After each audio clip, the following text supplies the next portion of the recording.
John, good to have you. Welcome to the podcast. Man, Brian, so honored to be on your show. Thank you so much for having me. Yeah, well, it's always good to talk to another podcaster, and it's rare that I talk to podcasters that have more episodes than I do. So, kudos for you for putting the reps in. And what you're like almost at 700, right? I think you're close to that. Man, it's hard to believe. I remember a couple of years ago, I was listening to School of Greatness and I heard Lewis cross over 1,000. I'm like, how in the heck am I ever going to get to 1,000 episodes? But they do add up quicker than you realize.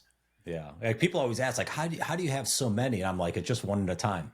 That's all it is. It's one at a time, and eventually they stack up. So, I was curious coming in this conversation because you're sort of like the Swiss Army knife. You're speaker, author, podcast host, Fortune 50 executive. Like, if you were to go to a cocktail party today, how would you introduce yourself when someone's like, "What do you do?"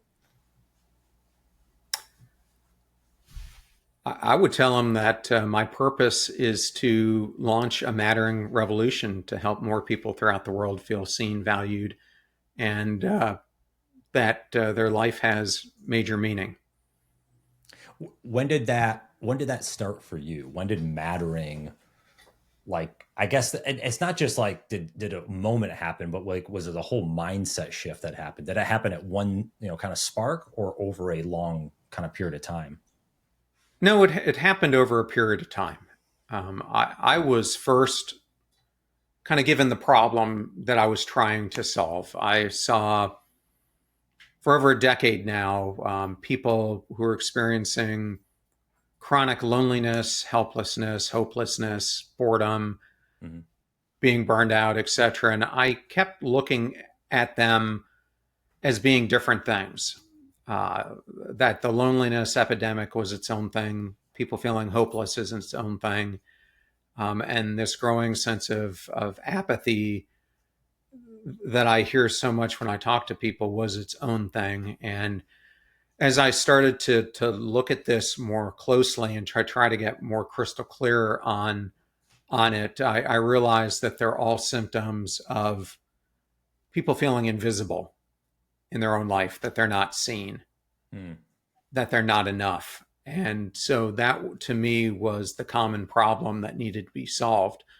And then I needed to come up with how do you solve it? And so what I think is causing all of this is our feeling of not mattering to ourselves, not mattering to others, and then in turn, other people not feeling or showing us that we matter. Hmm. Do you feel like has this been something based on maybe your research or looking back in history has been going on for a while, or is this more of a hey, in the last 20 years this has skyrocketed? Like, what are you seeing out there? I believe that it has skyrocketed. I think we have historically, throughout millennia, have existed in small communities where we had these inherent support structures, whether it was in your church, the community that you belonged in, our school systems, etc. And I think fundamentally, the connection that we have observed is slowly drifting away. And I think that a lot of this came on with the advent of the internet and people growing more and more distant from their families and moving away from the family ecosystems that supported them. And so I think it's been a cultural push that's probably unfolded over the past 30 to 40 years. Yeah. Yeah, I'm even thinking about this because I'm 42, and like when I grew up in a small town in upstate New York, I had grandparents and cousins and aunts and uncles all around. Like we'd always support each other, right? I remember spending a lot of summers with my grandparents and those type of things. And yeah, now I look at it, it's like I have my parents are thousands of miles away from me, right? Obviously my grandparents have deceased, but I don't see my aunts and uncles hardly. And I have a son, and he definitely doesn't get a chance to see his as much. And I don't know if you experience the same thing, but yeah, I think it's this kind of globalization of things, both spreading out on the earth, but also now where you can sit in front of a computer like you and I are and have a conversation or find information out and not have to go seek it, where you have to interact with another person to get that information. It's an No, interesting change. Yeah. it sure is. I mean, and even if you look at China, which we don't get a lot of reporting on, but if you look at how their society was built, it existed in a lot of rural villages, and they are having the same phenomenon that we are experiencing, where the Chinese are migrating to the larger cities, leaving these rural villages behind. And what's happening is this whole support structure that they had with their elders is slowly and more rapidly now unraveling. Mm. And we're experiencing the same thing in most Western cultures. I would say all Western cultures. Yeah. So it really is becoming a global phenomenon. Well, I want to tap into this a little bit more, but we're going to leave everyone in suspense because we do have a tradition on the podcast with a rapid fire. So this will be a good intermission. All right, so I gave you the little rundown, 5 questions. These aren't like rapid fire. If we think about them a little bit, we can think about them. But here we go. All right, you ready? How do you deal with sunk costs and know when to stop or quit? So you're starting with behavior science. These are all random. It's starting where whatever pulls out of the jar. I recently just did an episode with Alex Emus, and he recently wrote a book with Robert Thaler where they were looking at sunk cost and whether this was still relative today based on Richard's original research from decades ago. Mm-hmm. And so I think it's sometimes hard to look at the sunk cost because oftentimes you have so much invested into something. I have a friend who started a company where he wanted to compete against Meta, and he had a really great concept, and he just could not let it go. And he kept pouring more and more money into this thing, and it was just never getting the momentum. And eventually he had to shut it down, but I think it was 3 years later than he should have. And so there are certain things where it's been difficult for me to let things go. One of them was a company I had called Avesto, which I held on to probably three years longer than I should have. Shut it down a couple of years ago, and the concept was great. I just wasn't invested in it, and didn't allow myself to see that until I kept on having so many disappointments with it, and decided it was finally time to let it go. Did you with this company, or you can speak on your friend, when you shut it down, you're obviously like, all right, it's time to go. But did you kind of already know that 2-3 years prior? You just maybe it's stubbornness. I don't know what we want to call it, but like, I'm going to see this through. Like, did you already kind of have the same insight that you found 3 years later? Uh, I kind why of you shut it? knew. I kind of knew that I was going through the motions. I wasn't. It was making great money, Mhm. and it was ahead of its time. But I kept getting myself pulled into. The company was providing, um, for better or it was providing incremental labor to startups and to private equity companies, and so it was mostly fractional executives. But what was happening was I was continually being called on to come into these companies and turn them around. And Mhm. I had found myself having less and less joy from doing that because that's what I've done my entire career. Right. And I wanted to spend more time building the company. Mhm. And, but I kept finding myself being pulled into this. And so eventually I had to pull myself out of it because I wanted to be the entrepreneur more than the fix it person. Yeah. And I realized it earlier on, but I was so invested in it, and it was creating the paycheck that it was difficult to walk away from it.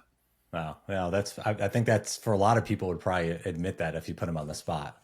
It's kind of it's making money, so why stop it, right? And sometimes you forget that Exactly.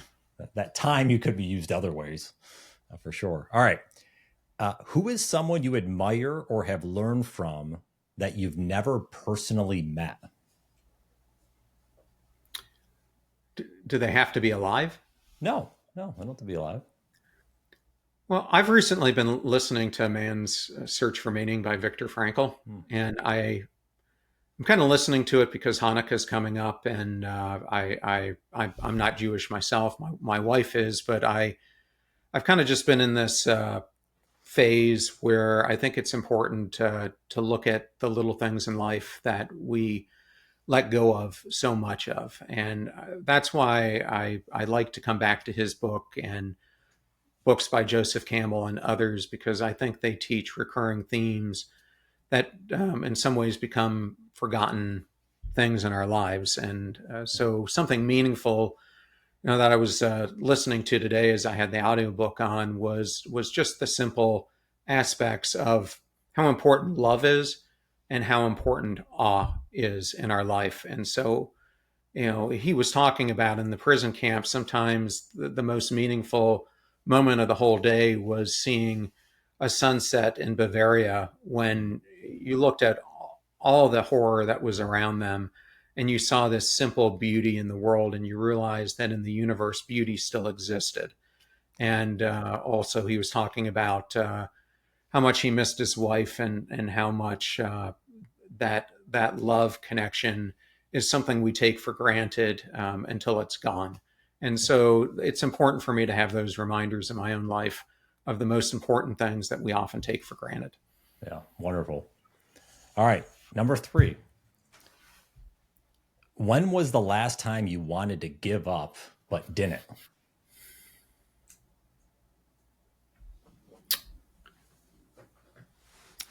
I I think there have been times writing.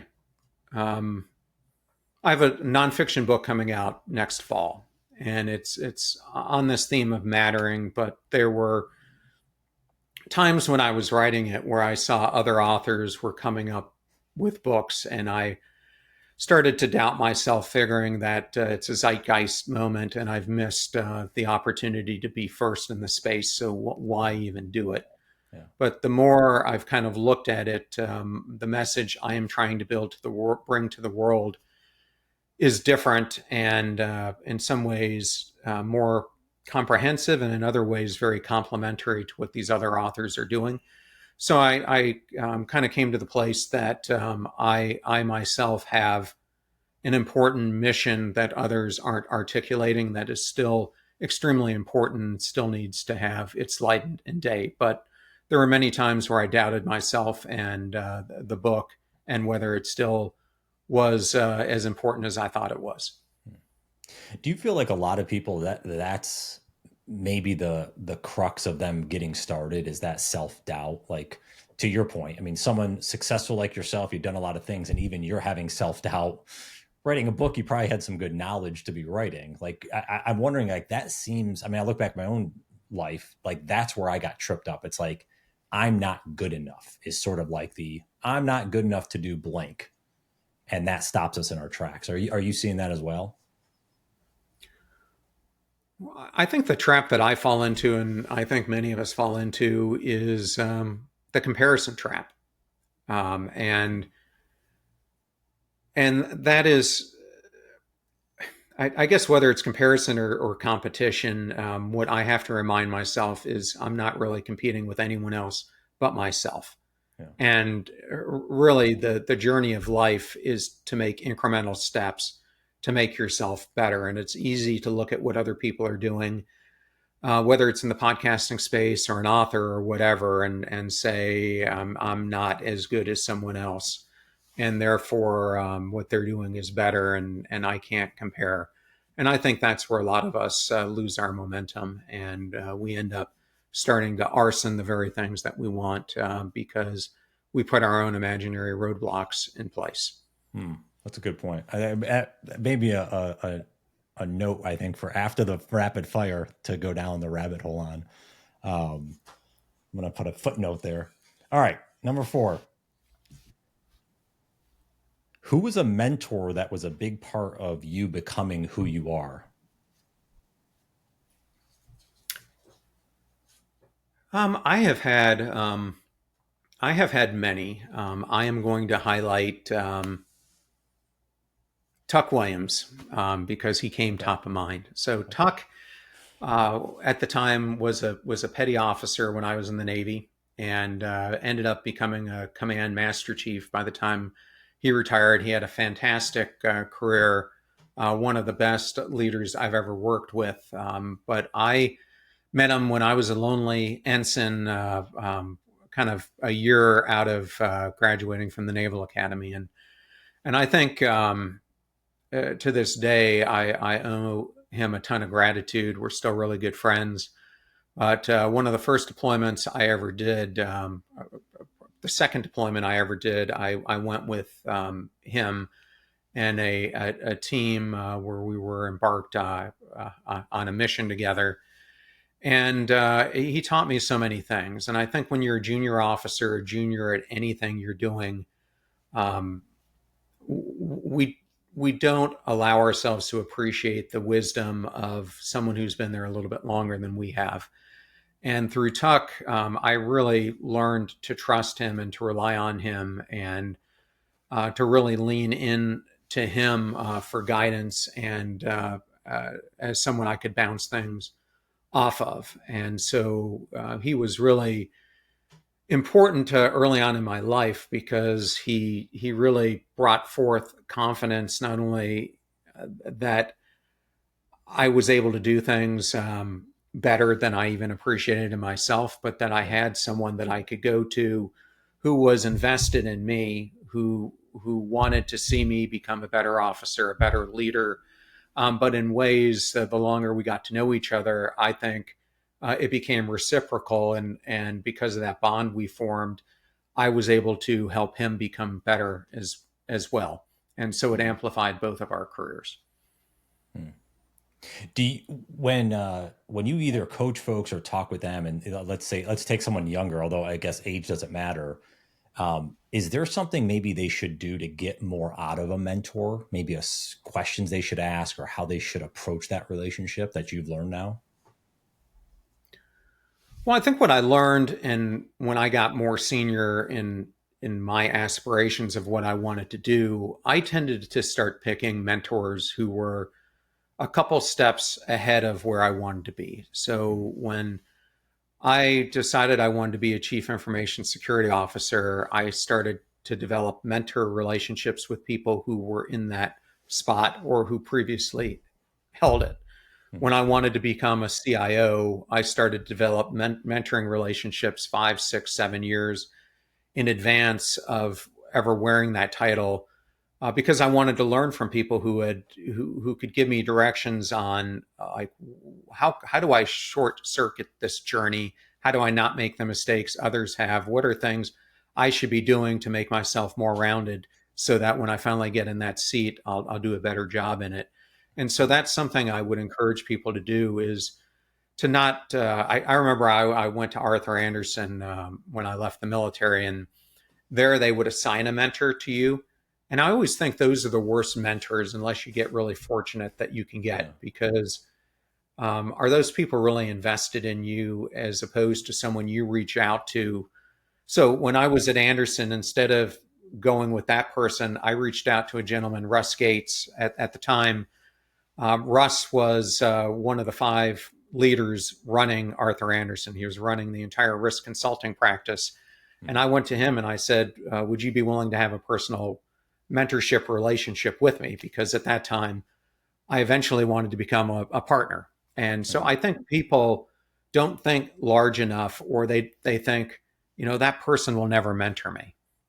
For instance, I went to Mark Benioff and said, Mark, CEO of Salesforce, if people don't know him, and said, would you be willing to mentor me? Because I want to become what you have become. And he gladly did it.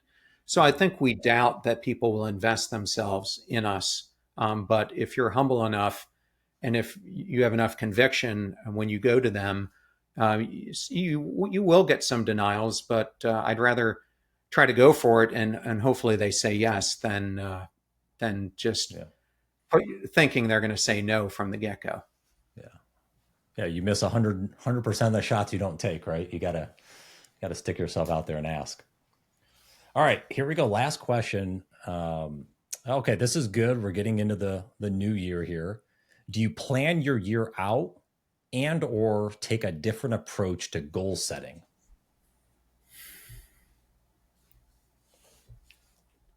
So I am more a spontaneous person than I am a planning person. However, I have hired my weakness onto my team. So Yeah, going that's into good. 2026, we're taking a much more intentional approach to it, especially with two books coming out in the year and a bunch of initiatives that these things have to follow and be worked on in some order. So from a work perspective, I'm definitely doing that, but also in my personal life, I'm trying to already think about how I want to bring more intentionality, especially to my workout routine next year. And we went through a big move this past year. The year before that, we got impacted by a hurricane, and so my personal um, routine of going to the gym got impacted, Yeah. which is something I've been doing my entire life with religious attention. And this year Yeah. I got off that pattern. And it's crazy, even for someone for decades who's been that person who went to the gym 5, 6 times a week, that I found myself going maybe 1 to 2 times a Mhm. week this year and really got off that path. So I really want to be intentional about getting myself back on it. That's good. Yeah, I like that. Well, that actually kind of transitions to the note I wrote down here. Um, and it kind of goes to meaning and even mattering. I was listening to this podcast recently with Arthur Brooks, and he was talking about happiness and the whole intrinsic versus extrinsic value. And it's really the intrinsic value is what is going to help you achieve your goals versus, oh, I have a six pack abs, because people are going to say, nice abs kind of thing. It's more of what's that going to do for you as an example. So I'm wondering how that, from a mattering standpoint, when you think about that, like, how does someone get to the point, because like let's say we're talking to someone that's listening, like, yeah, I don't feel I matter, but I have no idea how to switch that so I actually start thinking that I matter. Like, what's the paradigm shift? Is that like a goal they're setting? Is that how they think about themselves internally? Is that things they put themselves out in the world with? What's kind of the direction we can take people? Yeah, well, first, I just wanted to mention Arthur Brooks is one of my favorite people, favorite authors. Yeah. I was just talking to him last week Oh, great. because he's got a new book coming out here in I think it's January. He's trying to tackle kids' mental health, Hmm. specifically aiming towards high school kids. So I'm excited to have a chance to digest that book. But when I've had him on the show in the past and in our conversations, one of the things he's always talking about is the hedonic treadmill that so many of us find ourselves in. And it's certainly something that I found myself involved in. I think from the time I was young, and I unfortunately experienced traumatic brain injury, Hmm. coming out of that, once I took back ownership at a young age for my life, I always felt like I had something to prove. And so I went through decades of my life feeling that no matter what I did, it was never enough. And so I got on this hedonic treadmill of thinking I needed to keep proving more and more to other people to show my value. When realizing, now at the age that I'm at now, that success without meaning is the deepest type of emptiness that you can feel. And I think it's a type of emptiness that so many millions of people are feeling around the world, which is why Arthur in his way and me in my way are trying to say that true happiness is never going to come from that. Just like true success is never going to come from that. You don't achieve success by striving for it. You don't achieve happiness by striving for it. It's an outcome of the way that you're living your life and the effort that you're putting in. Hmm. So to me, mattering starts and ends by the intentional choices that you make and how you're living your life. Um, Hmm. and much of our life comes down to that. Yeah. Same as me talking about my workout routine. After a while, you start programming your days on autopilot based on the one that you were living today, and you don't make the intentional choice to show up in that way. The same thing happens in the way that we show up for those most important relationships we have with each other. And I think it's so easy to let those connections that we have go because other things become big priorities instead of reaching out to your friend, instead of making time for a coffee or a lunch. Mhm. You could do more productive tasks, or you could do this. So I believe it all comes down to making the choice to make someone else in your life feel like they matter. And in, and I think the universe brings it back to you, and you start manifesting it in your own life, and you start feeling that reciprocity come back to you. When you think about that hedonic treadmill, like, is there a moment in time that you remember where, like, that was a wake up call? That was an aha moment. That was something that, started me to try to jump off this thing and do something different.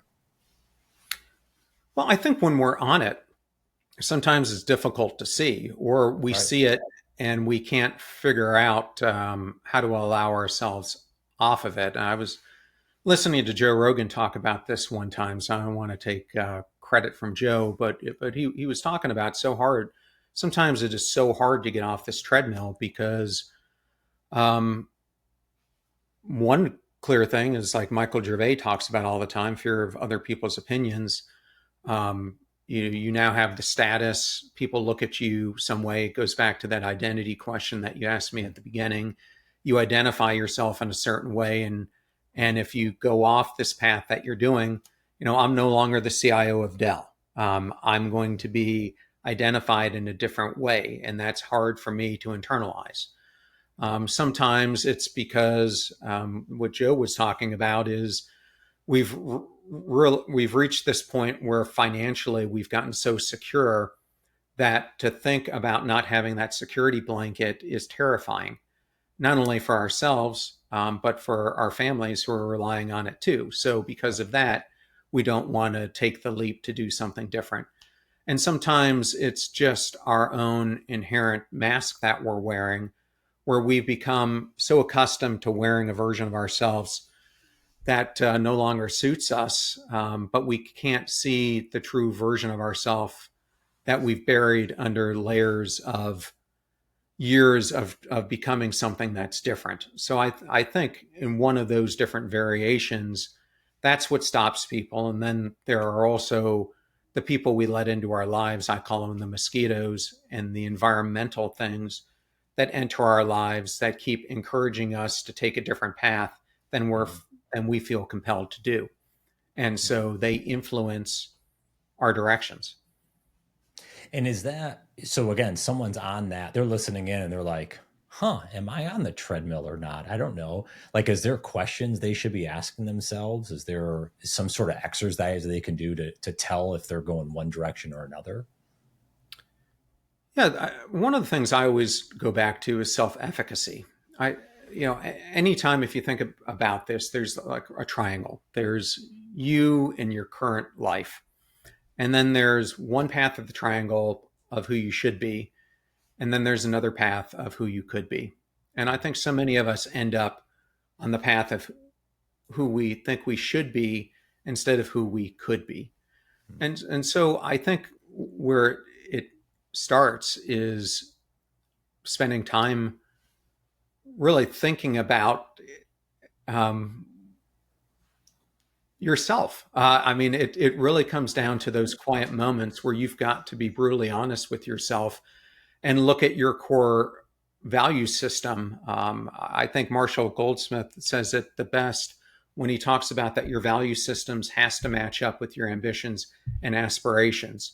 And I think so oftentimes that lineage is broken, but we're not really willing to admit that we're not living our value system.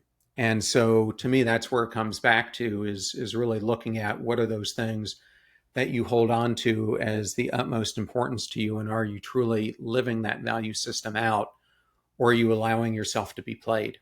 The analogy I love to use is so many people talk about that they're living on autopilot, and I think it's the wrong analogy. I think the better analogy is we're playing the game of pinball, and instead of playing the game, we're the ball in the game getting played. And so taking back control of the game and starting to play it so that you're influencing the ball instead of letting everything around you influence its trajectory is one of the most important starting points I think any of us needs um, to surround our mindset around. And oftentimes it happens, and it happened for me through a life-changing moment. The stronger course of action is to get there without needing that complete reset to start the momentum Yeah. into happening. Yeah, I mean, that's the word I use a lot, especially with my just get started mission is control, because there's certainly a ton of things we can't control in life. But like you're talking about the gym, right? You can control if you want to work out, right? Now, what that looks like on a daily basis, that's going to change, right? Depending on life, things happen. But you can control if you want to eat healthier. You can also control if the job that you're in, you're frustrated and burnout and all that, well, you can control to get a new career, get a different job. You might not do it tomorrow, but it's, I think that self-awareness we're talking about is, okay, I recognize something's wrong here. Am I willing to lean into it? And I think I don't know about you, but like, I think I think everyone's at fault of this is like, it's like, well, let me just do one more, like, let me stay at the job for one more year, get that one more, salary bump or whatever it is. And then I'll be good, instead of sitting in the moment. To your point, I like the analogy of like, you can go two directions, the should or could, and realizing that could might seem hard now, but it gets a hell of a lot easier down the road if you make that hard choice, you know? I mean, I think it's absolutely true. I mean, the farther you get into your career, the harder it is to make those changes. Yeah. I was recently at my alma mater. I played rugby in college and was Yep. inducted in the Rugby Hall of Fame with my teammates, and a couple of them who are kind of heavy into their careers right now were talking to me about like, how did I break free and do something different, because so many of them want to do it. And I think we fail to realize that the most important thing is to just start. Yeah. And we let so much friction get in the way of just starting. I always just use the analogy that, imagine your car breaks down and you're on the side of the road and you're on this country road where you have no cell signal. So you really have two choices. Either you can sit there and try to hitchhike, or if you need to get the car to a gas station, you can get behind it and start pushing it. And when you do, you're going to have all kinds of friction. But over time, you're going to start getting it moving, and the friction starts becoming easier and easier. It's the same thing with any change that you want to make in your life. Yeah. That's a great point. I like that analogy. One of the other, something a quote, I can't know who to attribute it to, but it's like, if you feel lost, start walking. And it's like sitting there just wallowing in it doesn't do anything. It's like, start moving. Because that's the one thing, like I learned this from James Clear, with Atomic Habits, is like, it's, everyone thinks that, oh, I have to be in the right mood. This goes back to fitness. We could probably talk about workouts and fitness as an analogy all day, but like, if I need to be in the right mood to go work out, but it's actually, no, take action, and that creates a better mood. And if you go that direction, like, let me just create action. I might not be in the best mood, but let me do it. And all of a sudden, to your Yeah. point, that kind of creates that momentum we need. So I certainly agree there. Um, I wanted to ask you quickly about this, just as a children's book author myself. Like, what was the direction going to this whole children's book series and everything like that? Give me the background there, because I love that. It looks pretty neat. So there are many things that if I would have gone back and talked to my 27 or 28-year-old self coming out of the military, that I never thought I would do, this would be one of those. Yeah, My career has taken such a different direction than I ever thought it would when I left the military to go in the FBI. yeah, But I have spent a lot of my time since I really launched Passion Struck and everything I'm doing, dealing with invisibility in adults.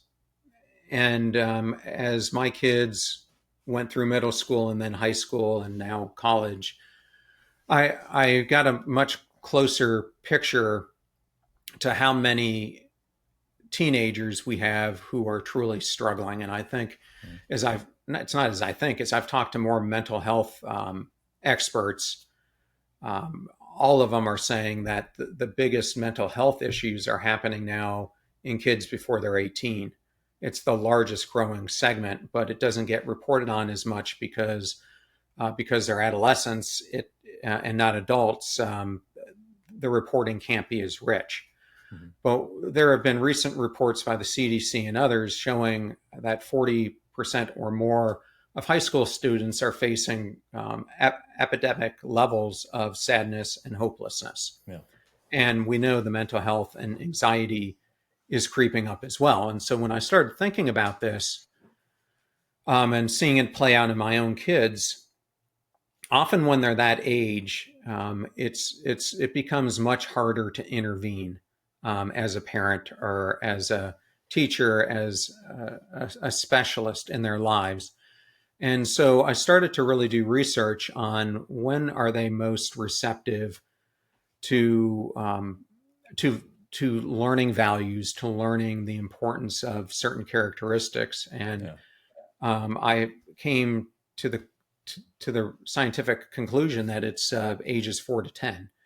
So then I started to look into this and started to think like, how could I intervene in a bigger way in both children's lives, but also in the lives of their caretakers, whether that be a Mhm. parent, a teacher, an after-school educator in their lives. And so that kind of led to me wanting to write a children's book. And then, as you know, you have the thought, but then you have to create the story that goes with it. And so Yeah. I played around with a number of themes, and I happened to be interviewing Gary Vaynerchuk a couple of years ago when he put out his children's book, and I saw how he did it, and I thought, there's a way that I could do this that kind of goes into a mythical forest, and I was thinking of the Yeah. Passion Struck Forest, Yeah. an area where kids' values show up, and it kind of came from that, and I just started to imagine this bunny in my mind who has become Luma. At the time I didn't have a name for her, but this bunny who is full of life, um, full of creativity, but is really an introvert, and doesn't feel like her voice carries throughout the forest. And so it's her story of realizing she has inner worth. And so that's what the book became in the form of You Matter, Luma. Mm. Luma is now the name of that bunny. Yeah. I love that. What was the hardest part of again considering yourself a children's book author, because it's such a a random occurrence when in the grand scheme of things, as you said. Well, I'm so used to at this stage writing blog post and Substack post and nonfiction books that I guess the best analogy I can give as someone who does keynotes is you kind of get used to that format of talking for 45 minutes. And so I like to go to Toastmasters because they make you think in terms of 5 to 7 minutes. I think the same Okay. thing is true with being a children's author.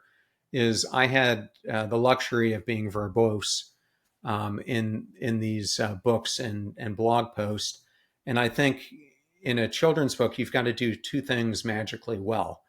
One, you've got to learn to say a lot in a few words, and two, you've got to learn how to use illustrations to augment what you can't say in those words. And so that to me that was the most difficult part is like my first drafts were like 5 to 8,000 words, and how do you go from that to cutting it down by 90 to 95%? Yeah. And then not ever having worked with an illustrator before, how do you get them to see your vision? And especially my book has behavior science and positive psychology built into it. So Mhm. how are we showing things like the sunk cost effect in a way that a kid can understand it, where you're blatantly not putting it there, but you're showing the concept to them Yeah. through images or through words? So that was the most difficult thing for me. How about Yeah. yourself? Yeah, and I have three of them, and they're all rhyming books, so that was difficult in its own right. But yeah, I agree. I think it was. We always ask people. It's like, oh, how would you tell that to a 10-year-old, or how would you share that with a child? And it's like that's how I'm like, okay, yeah. How do I instill? Because mine's all about these values, like relationships and positive thinking, and how you take care of other people. Like there are positive values with all of them. And so to your point, it's like, yeah, how do I tell this story in a way that a 4-year-old or a 6-year-old like can really grasp it with an image or with a certain word? And you do have to use certain words and have that choice, because you can't use big words, they don't get them. So yeah, I think that was difficult. I think also it's like what keeps people engaged, because a child's not going to sit through a 45-minute keynote, right? So what Right. keeps them like you hit them in a few pages and they really get it. So yeah, it's a fun journey. So Well, and yeah, also not being didactic was difficult for me to get my heads around. Like, how do you not guide the child throughout the book, but how do you use it as a way for them to immerse their own imagination and yeah, curiosity to solve the journey, instead of being um, my typical yeah, thing, the Fortune 50 leader, and accustomed to, as an officer, giving out orders. right, How do you guide them but not lead them? yeah. Yeah, it's fun. And what I liked, I'll tell you what, I don't know. It seemed like you're maybe the same. One of the reasons I didn't read a ton, or at least I don't remember reading a ton with my parents. I have a 13-year-old. I love reading with him, or we don't read as much now because he's at that age of, he wants to do things himself. But It only that's gets one of the worse. reasons. Yeah, so well, that's one of the reasons I'm like, not only is this great for the kid, but I wanted parents to, because I don't think I think this is a big issue we have that we don't talk about as much. I don't think there's as many parents reading to their kids as they probably should, and that relationship, that bond that's formed. So I'm like, hey, if I can create a book that allows the parents to sit and read with the child, that's a massive win as well. So that I kind of had that and only just looking at it as a father and wanting that relationship and knowing that relationship's valuable. So what are you with the series like? Do you have any grand plans for it, or are you just kind of, hey, let's see how this goes and move to the next one, or do you have kind of a longer term play of where you want to take it? Well, I have recently launched what I'm calling the Matteringverse. And so the Matteringverse is a larger ecosystem, and it has two arms to it. One of them is for adults, and one of them is for kids. So, Mm, from a kid standpoint, uh, what I would love to do is, I think of You Matter Luma as kind of Toy Story, and yeah. that there are Okay. different arches that I can go down. But on top of that, what I am now looking at doing is creating different challenges, exercises, educational programs, because I think the same thing for adults applies to kids. We don't pay or absorb necessarily or apply information. Yeah. You need to activate the information into your life. And so, as I've thought about it, it was great to have the book, but how do you get it more used in a classroom setting, in an after school setting? So now I'm looking at building courses around it. We've built a whole challenge, which we'll launch here in the next few weeks, called the Pass the Ripple Challenge. So, Okay. coming out of the book, you see Luma create her ripples of kindness, and now we're inviting children and their guardians to also create ripples of kindness that they can track throughout the application. And then we have built course books so that schools can turn whole courses around this, or after school programs. So that's what I'm really excited about, is it becomes a bigger ecosystem. And then for adults, the Matteringverse becomes, the books we're creating, the educational courses, the podcast network now, the speakers bureau, and other elements, and a new AI application that I'm not ready to talk about yet, but will also come online in early 2026, plus the Substack. So the Matteringverse is helping Awesome. both children all the way through teens, through adults, understand their inherent worth, and the simple fact that so many of us lost, that our lives count. Yeah. I love that. Yeah, I'm excited. I'm gonna get a book, and I have a 7-year-old niece, so I'm excited. I'm sure she's gonna love Luma, so I'm excited to get that in her hands. But Yeah, uh, I can't wait to get the ARC. So when I get one, I'd be happy to send you one. Oh, there you go. Perfect. John, this has been a lot of fun, man. And maybe you come back on down the road when you get all the AI stuff kind of moving. We'll do this again. But where can folks say hello to you if they wanted to check you out online? So the best places, if you want to learn more about Passionstruck and the brand, go to passionstruck.com. To purchase You Matter Luma, you can go to Barnes& and Noble or youmatterluma.com. And if you want to take the Ripple quest, then the best place to go for that is going to be pasttheripple.com. And you can always find me at johnrmiles.com. Awesome. John, this is a lot of fun, man. Thank you so much. Brian, thank you so much for having me.